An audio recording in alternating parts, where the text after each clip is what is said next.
वह राज्य है प्रतापगढ़, जहाँ चारों तरफ खुशहाली और लोगों की चहल पहल रहती है। इसी कारण प्रतापगढ़ राज्य में सभी प्रकार के लोग बड़े आराम से रहते हैं और इन सब की वजह है यहाँ के राजा विक्रम प्रताप। विक्रम प्रताप बहुत ही बुद्धिमान और चतुर राजा है। इसी कारण उनके राज्य में आज तक किसी के साथ अन्याय और गलत नहीं हुआ था। क्या बात है महाराज, आज आप किसी सोच में डूबे हुए लग रहे हैं। यदि किसी बात की परेशानी हो तो आप उसे दरबार के समक्ष रख सकते हैं, क्योंकि हो सकता है हम में से कोई आपकी परेशानी का हल बता सके। नहीं मंत्री, कोई बहुत गहरी समस्या नहीं है। बात कुछ ऐसी है कि जब कल हम अपने विश्राम कक्ष में विश्राम कर रहे थे तो हमारी महारानी ने हमसे एक प्रश्न अचानक पूछ लिया था और उस प्रश्न का जवाब हम अभी तक नहीं सोच सके हैं। दरबार में मौजूद सभी दरबारियों और मंत्रियों से हम वही सवाल पूछना चाहते हैं जो महारानी ने कल हमसे पूछा था। कैसा प्रश्न हो महाराज? तो बताइए कि ऐसा क्या है जो किसी मनुष्य के जीवन में यदि एक बार आ जाए तो फिर वो दिन प्रतिदिन आता ही जाता है और मनुष्य के मृत्यु के साथ ही समाप्त होता है किसी के पास हमारे इस प्रश्न का जवाब यदि है तो दीजिए उत्तर हमारे प्रश्न का, वरना आज से हम यही सोचेंगे कि हमारे मंत्रियों में अब इतनी काबिलियत नहीं रही कि वो एक साधारण से प्रश्न का जवाब दे सके। बस इतनी सी बात है। मुझे इस प्रश्न का जवाब पता है महाराज। जैसा कि आपका प्रश्न है कि ऐसा क्या है जो मनुष्य के जीवन में यदि एक बार आ जाए तो वह दिन प्रतिदिन आता ही जाता है और मृत्यु के पश्चात ही जाता है, तो इस प्रश्न का जवाब है बुढ़ापा। जी महाराज, बुढ़ापा ही है जो एक बार आ जाता है तो बस दिन प्रतिदिन आता ही जाता है और मृत्यु के साथ ही समाप्त होता है। आप यह उत्तर महारानी को बताते हैं तो वो यह उत्तर सुनकर अवश्य ही संतुष्ट हो जाएंगे। इसी राज्य के बगल में एक जंगल में एक साधु निवास करते थे। साधु का स्वभाव बहुत ही शांत और सरल था। साधु अपनी कुटिया में निवास करते थे और उनके पास एक प्यारी सी गाय और एक घोड़ा था और यही दोनों जानवर साधु के जीवन के एकमात्र सहारे थे।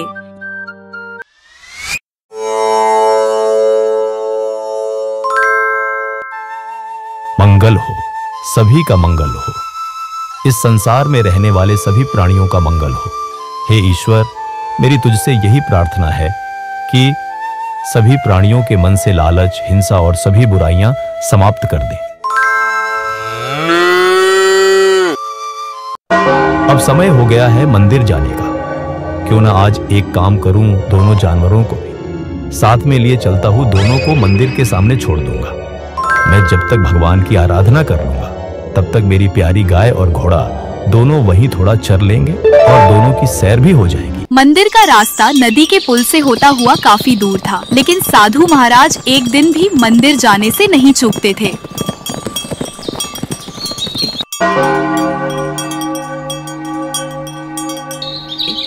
मंदिर पहुंचने के बाद उन्होंने अपनी गाय और घोड़े को बाहर चरने और घास खाने के लिए छोड़ देते हैं और भगवान के दर्शन करने के लिए मंदिर के अंदर चले जाते हैं।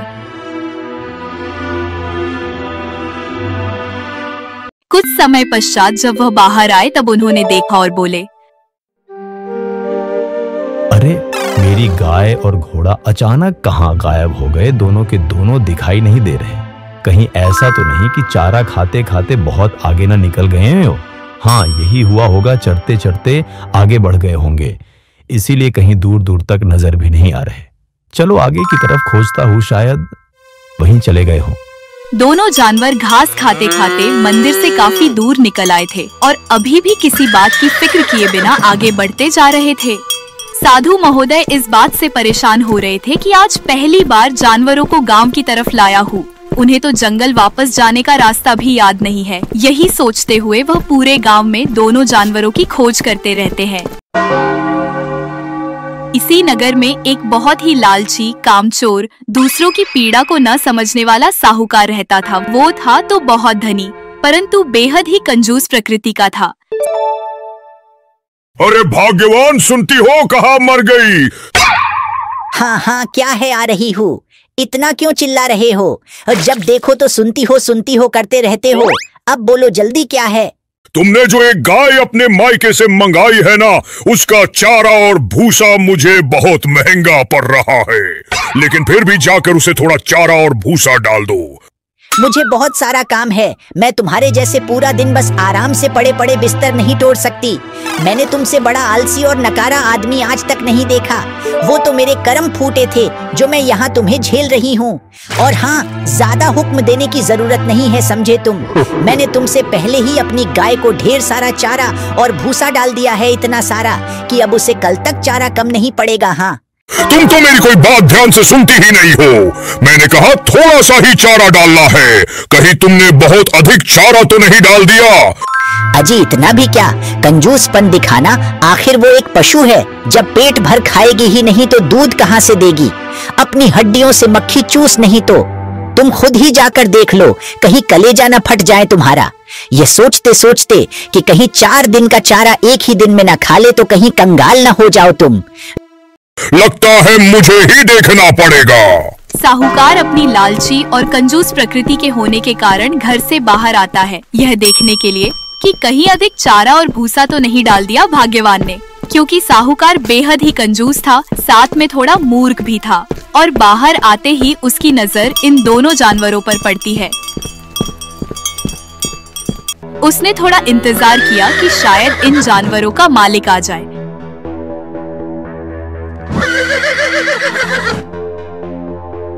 लंबे समय तक जब कोई नहीं आता तो लालची साहूकार के मन में लालच आ जाता है। यही सब सोचकर उसने दोनों को पकड़कर खूंटे से बांध दिया और अपनी पत्नी को इस बात की जानकारी देने अंदर चल गया। वहीं दूसरी तरफ लगातार 2 दिन तक चारों तरफ खोज करने के बाद साधु भी आज उसी घर के सामने से गुजर रहे थे। तभी उनकी नजर अपने दोनों जानवरों पर पड़ी। गाय और घोड़े को खूंटे से बंधा देखकर आश्चर्य में पड़ गए। उसी समय साहूकार बाहर आया और जानवरों की रस्सी खोलकर बाजार की तरफ ले जाने ही वाला था कि साधु महोदय बोले, हे सज्जन पुरुष, क्या तुम्हें यह मालूम नहीं है कि ये दोनों पशु किसी अन्य व्यक्ति के हैं? तो तुमने मेरे जानवरों को क्यों बांध रखा है? यह दोनों पशु मेरे हैं। कृपया करके इन्हें खोल दो, जिससे मैं इन्हें अपने साथ ले जा सकूं। अरे ये तुम क्या बोल रहे हो पाखंडी साधु? ये दोनों जानवर मेरे ही हैं, क्योंकि मैंने इन्हें आज से 10 साल पहले एक बाजार में से खरीदा था। तुम इन्हें अपने जानवर बताकर मुझे लूटना चाहते हो। मैं साधु और महात्माओं का बहुत सम्मान करता हूँ, इसी कारण मैंने अभी तक अपमानजनक शब्दों का प्रयोग नहीं किया है। और यदि तुम अपनी सलामती चाहते हो तो यहाँ से फौरन चले जाओ। मैं तुम्हें ये जानवर नहीं दूंगा। जो करना है कर लो, चलो जाओ यहाँ से। किसी दूसरे के पशुओं को जबरन अपना कहते तुझे शर्म नहीं आ रही लालची साहूकार? अब तुम्हारा फैसला तो राजा विक्रम प्रताप ही करेंगे। साधु बहुत ही शांत और सरल स्वभाव के थे, इसलिए उन्होंने साहूकार से ज्यादा बहस नहीं की और वह सीधे वहां से चलकर महाराज से मदद मांगने उनके महल पहुंचते हैं।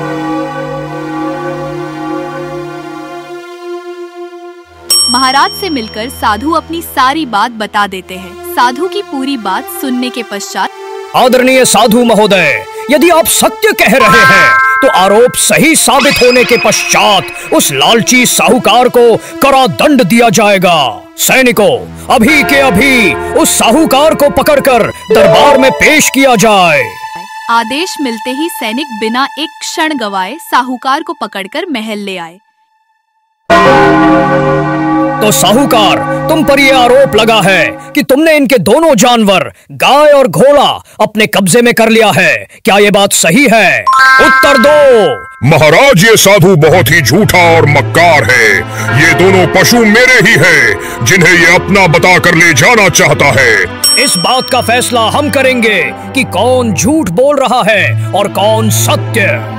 मंत्री जी, हमारे पास जो 2 टोकरी जादुई आम रखे हैं, उन्हें अभी दरबार में लाया जाए।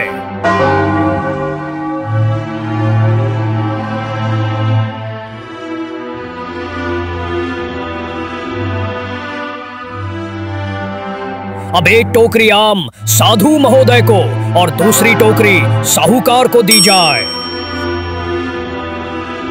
दरबार में मौजूद सभी लोगों को हम ये बता दें कि इन आमों को साधारण आम समझने की भूल न करें। इन दोनों में से जो सत्य बोल रहा होगा उसके टोकरी के सभी आम टोकरी में ही सड़ जाएंगे, और जो झूठ बोल रहा होगा उसके आम वैसे ही ताजे रहेंगे।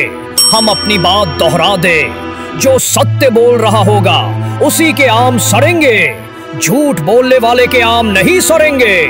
आप सभी जा सकते हैं, कल इतने समय ही आपका फैसला हो जाएगा।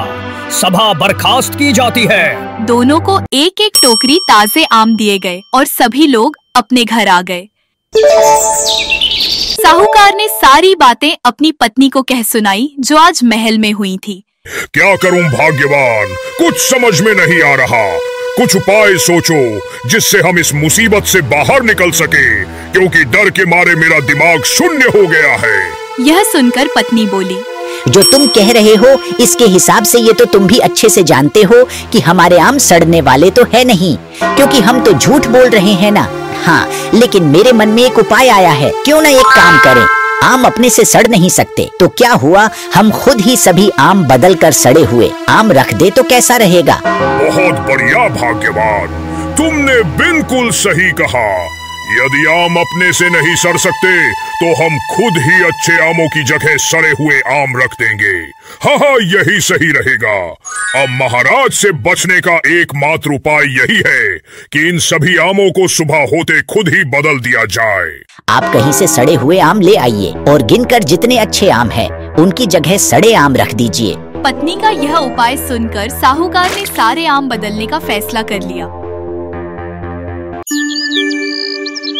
और सुबह होते ही दोनों ने सारे आम चालाकी दिखाते हुए बदल दिए।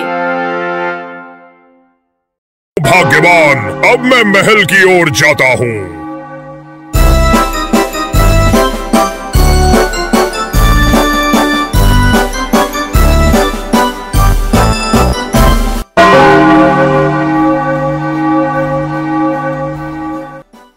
ये देखिए महाराज, मेरे सभी आम सड़ चुके हैं क्योंकि मैं सत्य बोल रहा था। सैनिकों, इस लालची साहूकार को अभी हिरासत लिया जाए, क्योंकि ये कोई जादुई आम नहीं थे। मुझे माफ कर दीजिए महाराज, मैं लालच में अंधा हो गया था। मुझे क्षमा कर दीजिए महाराज, ऐसा दोबारा कभी नहीं होगा।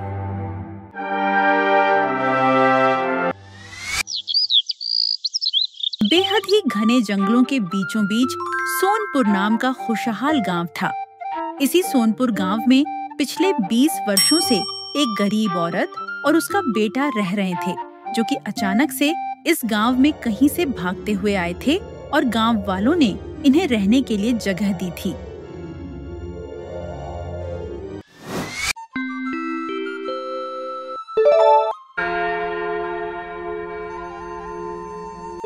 दादी माँ, जब हम राजघरानों से थे, हमारा परिवार शाही परिवार था, तो हम इतनी गरीबी भरी जिंदगी क्यों जी रहे हैं माँ? आखिर ऐसा कौन सा राज है जो आपने मुझे आज तक नहीं बताया और हमेशा से यही कहकर टाल दिया कि जब तुम्हारी आयु 20 वर्ष हो जाएगी तब सारी बात बता दूंगी। और आज मैं पूरे 20 वर्ष का हो चुका हूँ, इसलिए आज तुम्हें मुझे पूरी बात बतानी ही होगी। बेटा विक्रम, मैंने इतना बड़ा राज तुम्हारी रक्षा और भलाई के लिए ही तुमसे छिपा कर रखा था, लेकिन आज वो सही समय आ चुका है कि तुम्हें सब सच बता दिया जाए। तुम्हारे पिताजी बहुत ही बड़े विशाल और बहुत ही समृद्ध राज्य के महाराज थे। राज्य में किसी भी प्रकार की कोई कमी नहीं थी, क्योंकि हमारे पास एक बहुत ही बड़ा खजाना था, जो कि शायद इस दुनिया का सबसे बड़ा खजाना था। उस खजाने में सभी तरह के सोने, चांदी, हीरे और मोतियों से भरे भंडार थे। लेकिन उस खजाने का पता मुझे और तुम्हारे पिता के अलावा किसी और को नहीं था। इसी वजह से देश दुनिया के राजा उस खजाने को अपना बनाने के लिए तरह तरह की साजिशें करते रहते थे।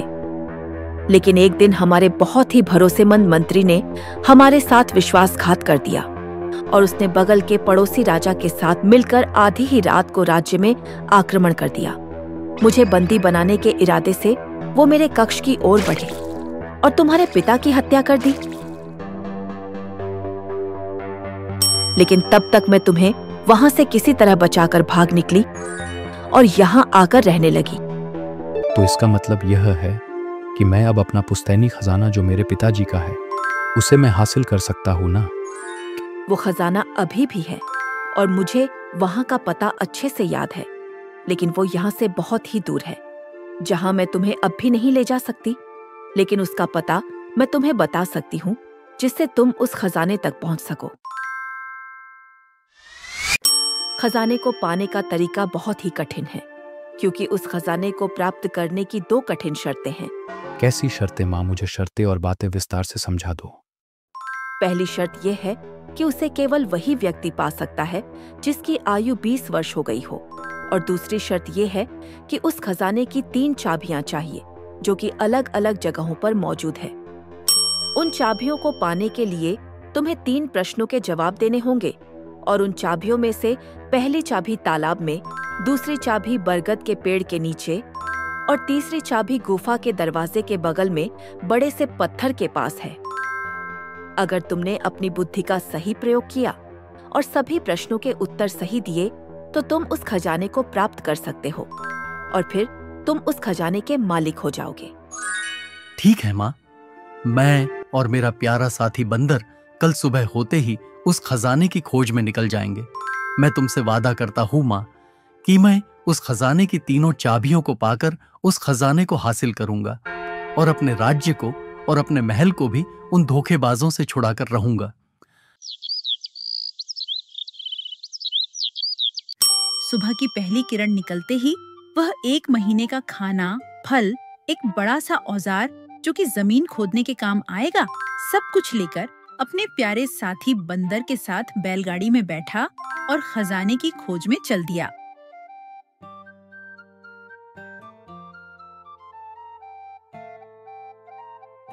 रास्ता बहुत ही कठिन और घने जंगल से होते हुए जाता है, लेकिन उसे अपने लक्ष्य से भटकना नहीं है, चाहे कितनी भी बड़ी मुसीबत क्यों न आ जाए। ये रास्ता तो बहुत ही कठिन और जंगली जानवरों, कीड़े मकोड़ों से भरा पड़ा है। लगता है यहाँ कोई आता जाता ही नहीं होगा। भगवान मेरी रक्षा करना।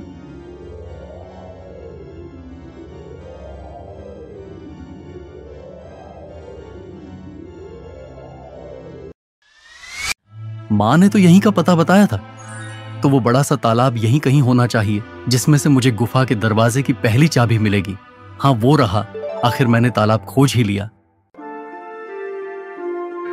माँ के अनुसार बताए हुए रास्ते पर चलते चलते आखिर वो तालाब दिख ही गया।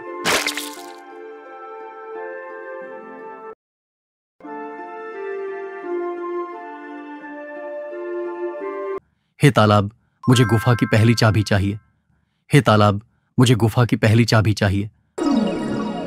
अगर तुम्हें सच में चाबी चाहिए तो तुम्हें मेरे एक प्रश्न का जवाब देना होगा, और ऐसा जवाब देना होगा कि कोई उस उत्तर को झुठला ना सके। बिल्कुल पूछो, मैं तुम्हारे प्रश्न का उत्तर देने के लिए बिल्कुल तैयार हूं।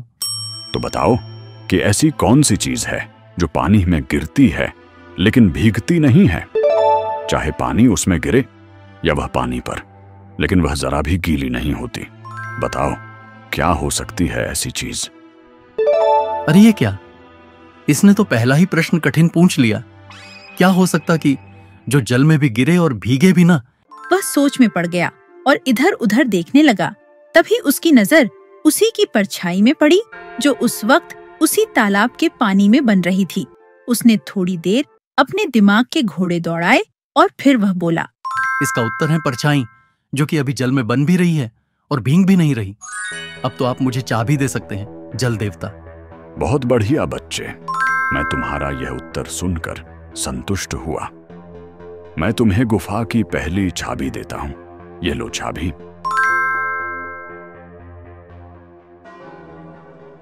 चलो, अब पहली चाबी तो मिल गई। अब दूसरी चाबी के लिए उस बरगद के पेड़ को खोजता हूं।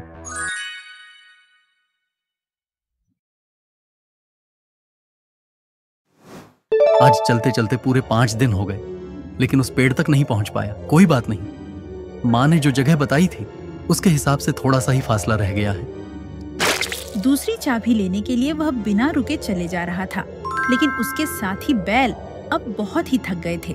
इस कारण उसने थोड़ा आराम करने का निश्चय किया।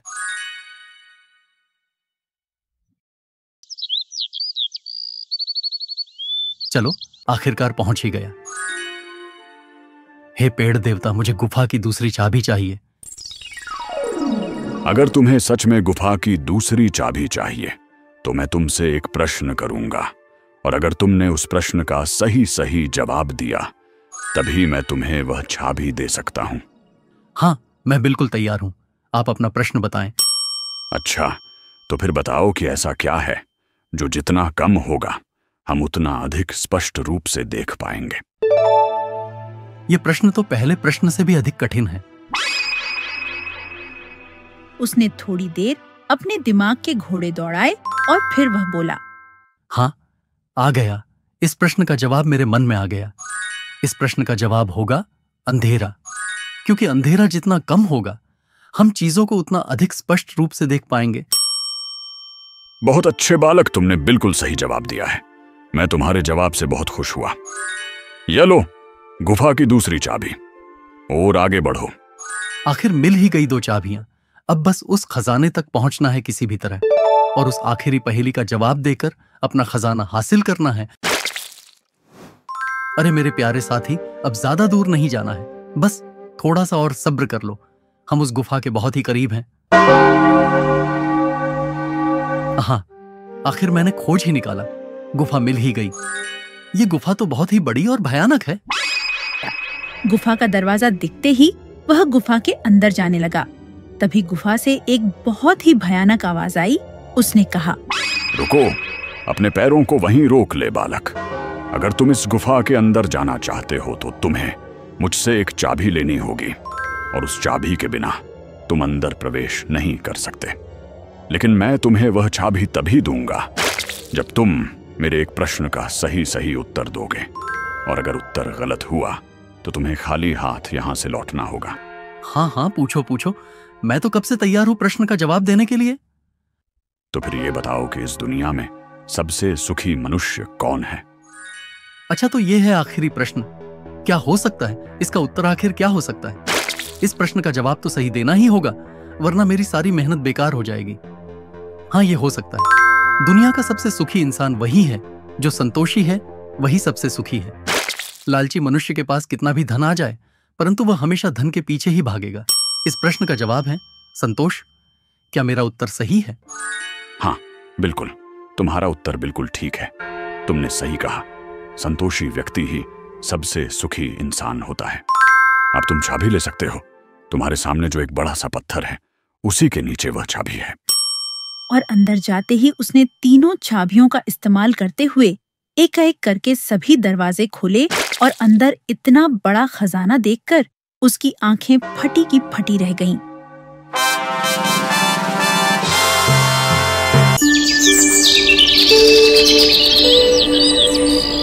छोटापुर नामक एक बड़े से गांव में धनीराम नाम का एक धनी व्यापारी रहता था। वह अच्छा आदमी था और गरीबों की हमेशा मदद करता था।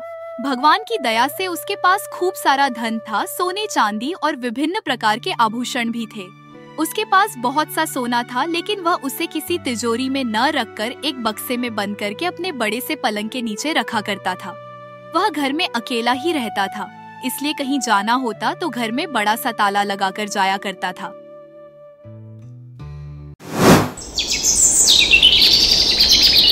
अरे ये क्या, पूरे गोदाम में चावल की सिर्फ एक ही बोरी बची है, और मेरा नौकर रामू भी इस समय यहाँ नहीं है। वह अपने गांव गया है। यदि वह यहाँ होता तो हमेशा की तरह तुरंत शहर जाकर वहाँ से बोरियां लेकर आ जाता, लेकिन लगता है अब मुझे ही शहर जाकर चावल लाना होगा।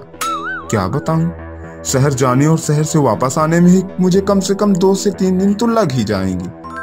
फिर भी मुझे शहर जाना ही पड़ेगा, क्योंकि कार्य ही इतना महत्वपूर्ण है। चलो हो गया, ठीक है, इतना जोखिम तो लेना ही पड़ेगा।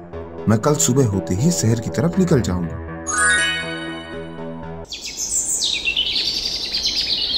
सबसे पहले दरवाजे पर ताला लगा देता हूँ और फिर निश्चिंत होकर शहर चला जाता हूँ। फिर वह दरवाजे पर बड़ा सा ताला लगाकर अपनी बैलगाड़ी में बैठकर शहर चला जाता है। लेकिन इसी मौके का फायदा उठाकर किसी ने उसके घर का ताला तोड़ा और सारा सोना और धन चुरा कर ले गया।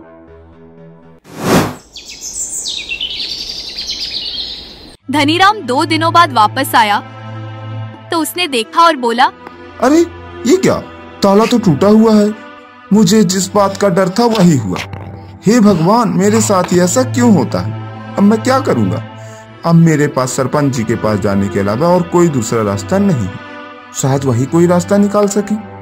उसने गांव के बहुत से लोगों से पूछा पर कुछ पता न चल सका। थक हार कर वह अपने क्षेत्र के सरपंच के पास गया।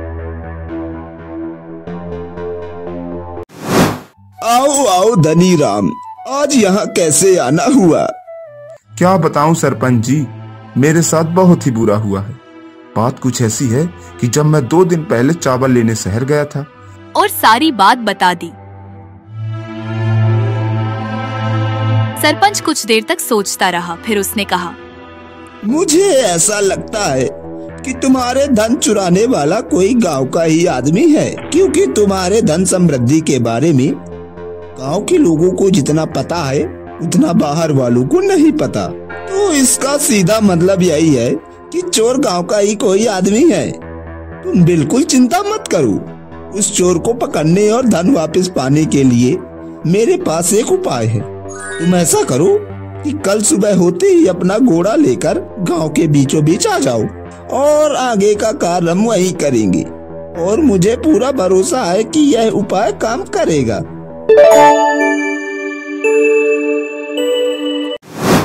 सरपंच जब गांव में पहुंचा तो उसने एक तंबू लगवाया और उसके अंदर एक घोड़े को बंधवा दिया। फिर उसने सबकी नजरों से छुपाकर घोड़े की पूंछ पर एक विशेष प्रकार का काला रंग लगा दिया। काला रंग इस तरह के रसायन से बना था कि वह लगभग 2 दिन तक छूट नहीं सकता था। काला रंग पूंछ पर लगा देने के बाद सरपंच सभी गांव वालों के पास गया और उनसे बोला, तुम सब बारी बारी से तंबू में जाओ और घोड़े की पूंछ पकड़कर बाहर आ जाओ। अगर घोड़ा चिल्ला उठे तो वही चोर होगा। सरपंच के इतना कहते ही सबने वैसा ही किया। सभी गांव वाले बारी बारी से अंदर जाते गए और उन्होंने घोड़े की पूंछ पकड़कर वैसा ही किया जैसा सरपंच ने बोला था।